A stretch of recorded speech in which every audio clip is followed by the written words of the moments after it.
Originally in Spanish, second part of 2022. What I see is the destruction of the automobile as an agenda imposing the electric ones, and why that will only bring the destruction of society as it is known, and in a more accelerated way. Everyone sees electric transports as the future and clean, when they are the opposite.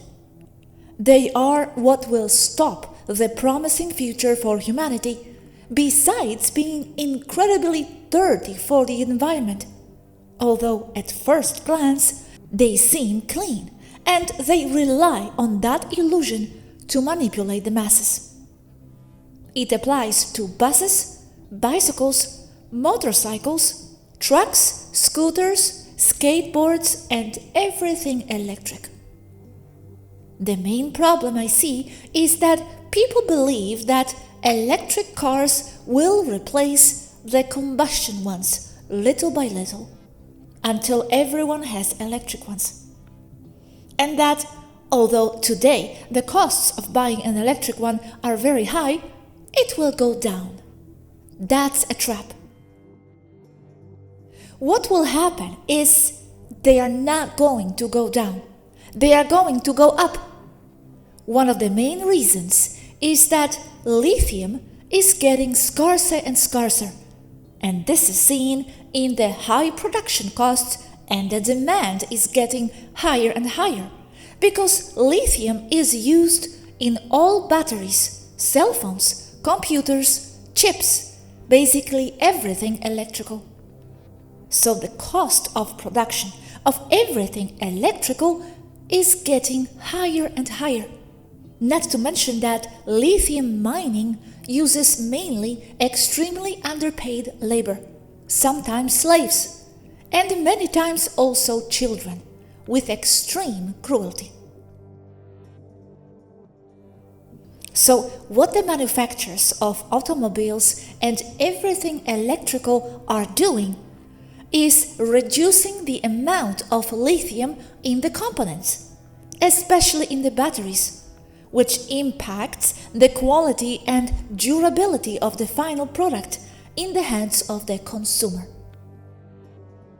This will cause that as soon as the explosion cars are removed, around the year 2030 to 2035, because they will be removed by decree and by obligation, and they have already said it, the normal population will not be economically able to buy an electric car, leaving the private cars only in the hands of the richest. It is a lie that the prices of electric vehicles will drop. Many people in the automotive world have said that, given the problems of lithium costs and production of electric cars, they believe it is untrue that they can replace gasoline-powered cars in the market in such a short time as around 2030. They are absolutely right. But what they cannot see or ignore is that the purpose is precisely not to replace them, but to leave the normal civilian population without a car or private vehicles and having to resort to public transportation, leaving electric cars only in the hands of the super-rich and corporations. All this with an obvious agenda of control over the masses and limitation of capabilities of all kinds. It is also very important to emphasize that electric vehicles, as well as everything connected to the internet, are already and will be even more under the centralized control of those in power. That is to say that the controllers, the government, can shut down any electrical device remotely, including vehicles, in order to limit the ability of a city, town, nation, or specific individuals, for example those who are against the system, to move, turning all electric vehicles against the population as another method of mass control.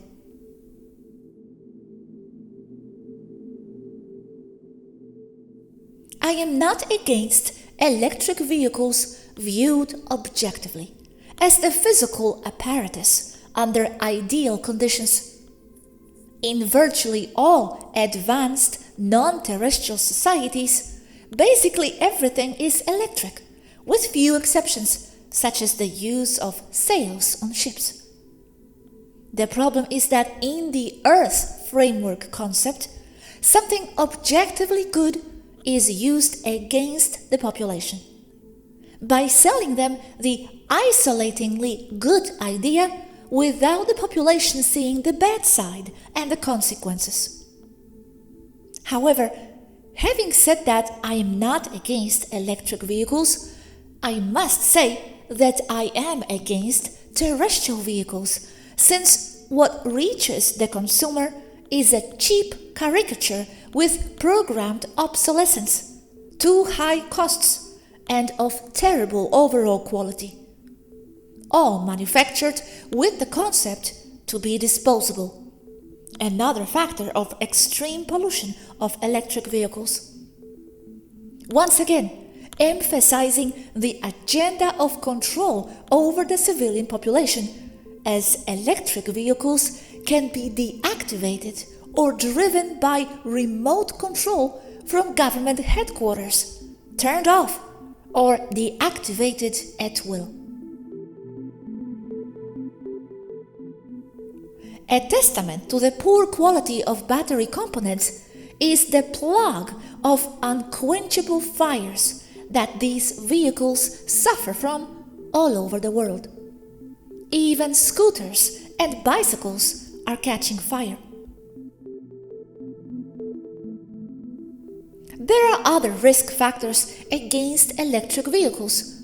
For example, an EV car weighs much more than a combustion engine car, and in vehicle-to-vehicle crashes around the world, they are killing drivers and passengers of conventional vehicles, as they weigh more and cause an asymmetric collision between vehicles of very different weights, literally crushing the conventional ones. The rate of death by automobile accident is rising alarmingly since the advent of the electric vehicle. Almost no one is seeing this growing problem.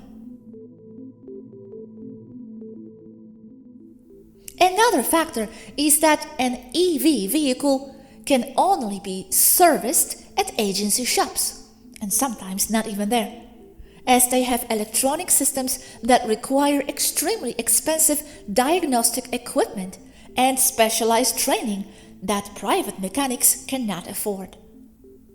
EVs have a tendency to electrocute mechanics, which puts another sector of the population out of work. The fact that they are apparently clean is used as a weapon to control minds that cannot see beyond, because for those minds it is more than evident that a car in bad condition pollutes with smoke, not to mention a bus or a diesel truck that releases noxious black smoke. The problem here is that only a local contamination of the surrounding area of the truck is observed, with an evident atmospheric accumulation in a big city, especially if there is a phenomenon of thermal inversion. But at a civilizational and planetary level, the electric car, all electric vehicles, pollute and destroy much more. It should also be mentioned that the Cabal's allegation is that combustion cars release large amounts of CO2 that cause climate change. This is a lie in all its expression, since CO2 is not a pollutant and is necessary for plants and for the synthesis of planetary life. It has also been proven that there is no climate emergency, and that this is all a big lie to use as an excuse to impose control agendas on the population. Official human science says that CO2 is a pollutant and causes the greenhouse effect that is causing climate change.